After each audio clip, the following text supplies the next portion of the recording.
देखें जी, ये तो इसमें तो कोई दो राय नहीं है कि ये पूरा का पूरा एग्ज़ाम जो है that depends on the pen आप लिखते हो। It is written exam. तो तभी मैंने कहा था कि इंग्लिश आपका मीडियम है तो you have to improve English and you have to improve your writing by reading के ज़रिए भी आप एक्सप्रेशन कॉपी किया करें।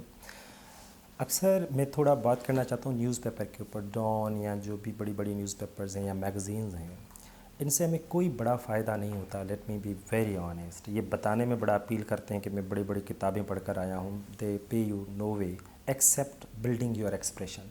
इनके अंदर आपका एक्सप्रेशन बेहतर होता है। डॉन पढ़ने से आप लिखना सीखते हो, कॉपी करना सीखते हो। वहाँ लिखा है सॉर्डिड सर्कमस्टांसेस, आपको पता है सर्कमस्टांसेस सॉर्डिड भी होती हैं।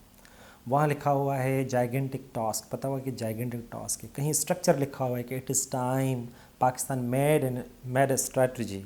पता चला कि इट इज़ टाइम के बाद जो दूसरा क्लास है पास्ट इंडिफिनिट में लिखा हुआ है। तो ये structure, grammar, vocabulary, this is what you actually draw out of these newspaper और जो गुड बुक्स हैं।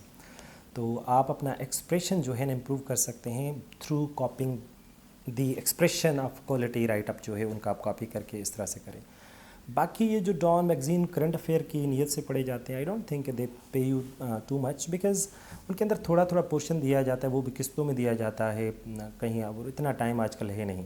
अभी जाके आप गूगल पे चले जाएं, आप अच्छे से पुराने कोई आर्टिकल्स भी भले निकाल दें। मैं इस फेवर में हूँ कि कोई आर्टिकल कहीं मिल जाता है आपको तो उनको निकाल के कलेक्शन हम एक ही बार बैठते हैं, एक इशू को एक ही बार ऑपरेशन उसका कर देते हैं। ऐसा नहीं है कि जी ग्लोबल वार्मिंग की डेफिनेशन आज पढ़ी है, काज कल पढ़ रहा हूँ, फिर 20 दिन बाद मुझे कहीं इफेक्ट मिला है तो वो लिख रहा हूँ। एक ही बार यार बैठ के आप पढ़ लो, क्या है इसमें इतना। गूगल पड़ा हुआ है, चाय का कप बनाओ, ब्लैक कॉफ़ी रखो अपने साथ, ख़त्म करो सिलसिला।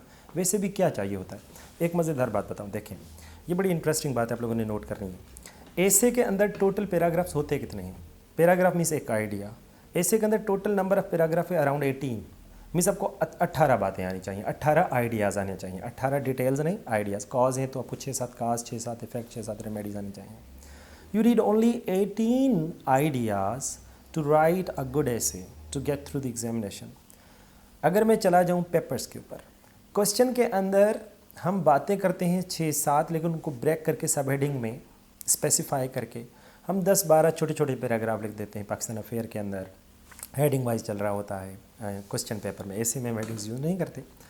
तो आपको आइडियाज़ चाहिए कितने हैं? फ़र्ज़ करें ग्लोबल वार्मिंग में क्यों ज़्यादा पढ़ूँ, कौन सा मुझे इसके ऊपर थीसिस जनरेट करना है, कौन सी मुझे पीएचडी करनी है।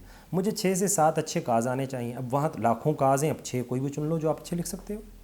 अब हमें खाम एक इंटरेस्ट होगा कि हम पीएचडी करना चाहते हैं, हम 6 काज ही निकालें, हम 50 काज निकालते हैं। फिर कहीं 51 वाला मिल जाता है तो उसको नोट करना शुरू कर देते हैं। अरे भाई इनको क्या करो, कोई देख पका नहीं आपने।